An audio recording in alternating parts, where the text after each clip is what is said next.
इंसानियत का कत्ल करना ये बहुत गुनाह है, चाहे वो कोई फौजी करे, चाहे वो कोई पुलिस वाला करे, चाहे वो कोई दूसरा व्यक्ति करे, चाहे कोई आतंकवादी करे, तो ये नहीं होना चाहिए था।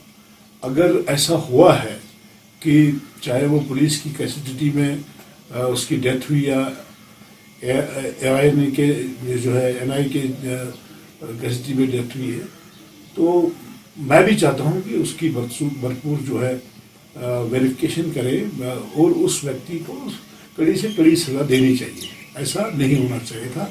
जिसने भी ये किया होगा तो उसकी हम भरपूर मजम्मत करते हैं और अपने गवर्नर साहब से गुजारिश करते हैं कि उस पर थोड़ा संजीदगी से नोटिस लें और जो भी उसमें इन्वॉल्व होगा उसको सजा दी जाए।